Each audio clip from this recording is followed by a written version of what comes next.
ఎన్ని సంవత్సరాలు ఉండి ఆయన చనిపోయే వరకు? మా మ్యారేజ్ అయిపోయి ఇప్పుడు 2015లో మ్యారేజ్ అయింది. కంప్లీట్ ఈ ఇయర్కి 10 ఇయర్స్ అవుతుంది. సో 10 ఇయర్స్లో మీరు కలిసి ఒక 3-4 సంవత్సరాలే కలిసి మంచిగా ఉన్నారు. దాని తర్వాత మొత్తం ఈయన చేంజ్ అవ్వడం జరిగింది. సో ఈయన చేంజ్ అవ్వడానికి మీదేమైనా తప్పు ఉందా? నాది ఎక్కడో లేదో అనిపిస్తుంది.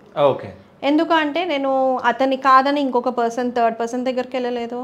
అతని కాదని నేను వాళ్ళ మదర్ ఫాదర్ దగ్గర లేకుండా ఉండలేను. నేను అదే ఇంట్లో ఉన్నా, అదే ఫ్యామిలీతో లీడ్ చేస్తూ ఉన్నాను.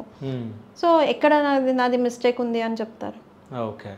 సో అంటే తనది మిస్టేక్ అంటే ఇంత ప్రేమ చూసిన ఆయన ఎందుకు మారి ఉండొచ్చు అంటే ఆయనకి ఏమన్నా చేసి ఉండొచ్చా ఏంటి అని అంటే అది దేవుడికి తెలియాలి, పవిత్ర జయరామ్కి తెలియాలి. సో అంటే ఇంత ప్రేమగా ఉన్న మీరు అంటే ఒకటేసారి అంటే 4 సంవత్సరాలు కలిసి ఉండి దాని తర్వాత 6 సంవత్సరాలు మీరు విడిపోయి ఉన్నారు. అంటే కొంచెం మీ దగ్గర మీలో ఇద్దరికే క్లాషెస్ రావడం జరిగింది.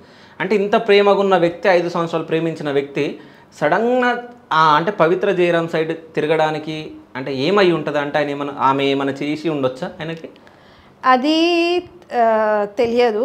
ఏంటంటే ఇక మనము మంచి లేదు కాబట్టి ఏం మాట్లాడలేము.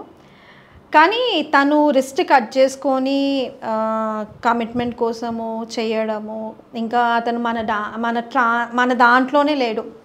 ఏదైనా కానీ తననే లోకం, ప్రపంచం, సర్వస్వం అన్నీ అన్నట్టు తన దాంట్లోనే, తన మైకంలోనే ఉన్నాడు.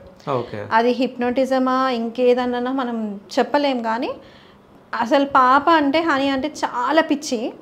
అట్లాంటిది పాప ఇంకా వాళ్ళ డాడీ బాండింగ్ ఎలా ఉండేదంటే, ఇప్పుడు ఒక 4 కూర్చున్నాము ఫ్యామిలీ మెంబర్స్, వాళ్ళు ఏదైనా చెయ్యాలి అంటే ఉట్టి కనుసాయిగతోనే చేసి వెళ్ళిపోయేవాళ్ళు.